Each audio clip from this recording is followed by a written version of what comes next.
وبال لوٹ کے آنا ہے. نیکی کریں گے تو رحمتیں برسیں گی، اگر گناہ کریں گے تو لعنتیں برسیں گی.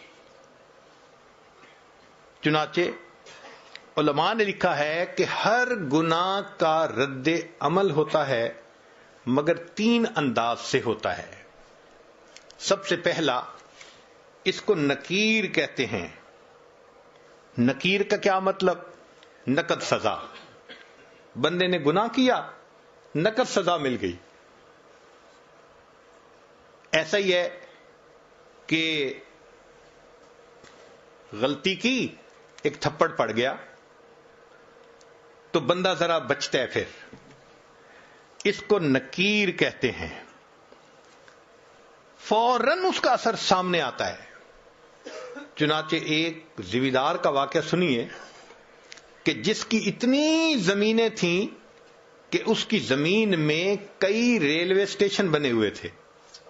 ریل چلتی تھی، ایک اسٹیشن پہ آتی تھی، پھر دوسرے ریلوے اسٹیشن پہ، پھر تیسرے پہ، اور یہ سب ریلوے اسٹیشن اس کی اپنی زمین میں تھے.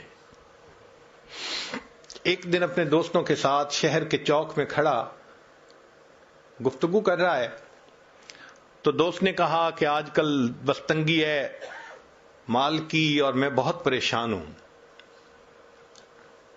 تو اس نے تکبر سے ایک بات کی کہ یار تم پریشان رہتے ہو کہ آئے گا کہاں پہ، اور میری یہ حالت ہے کہ میں پریشان رہتا ہوں، لگاؤں گا کہاں پہ. تکبر، عجب. اور میری تو 40 نسلوں کو بھی پرواہ نہیں ہے.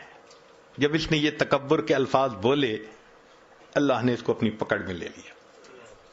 ہوا کیا؟ اب بزنس پہ نقصان سے نقصان، نقصان پہ نقصان، پیسے جانے شروع ہو گئے. ساتھ بیمار ہو گیا، اور بیمار ہونے کے بعد 6 مہینے کے اندر یہ دنیا سے رخصت ہو گیا. اس کا ایک ہی بیٹا تھا، 17-18 سال اس کی عمر تھی لڑکے کی. ساری دولت، ساری زمین اس کے وراثت میں آ گئی. اب جب مال بھی ہو اور جوانی بھی ہو تو پھر اس قسم کے لوگ بھی قریب ہو جاتے ہیں جو شراب اور شباب والے ہوں. چنانچہ اس کو انہوں نے برے رستے پہ ڈال دیا.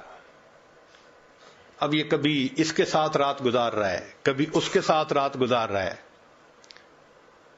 کسی نے اس کو اور بڑے شہر میں پہنچا دیا، پینے پلانے کی بھی عادت ڈال دی. اب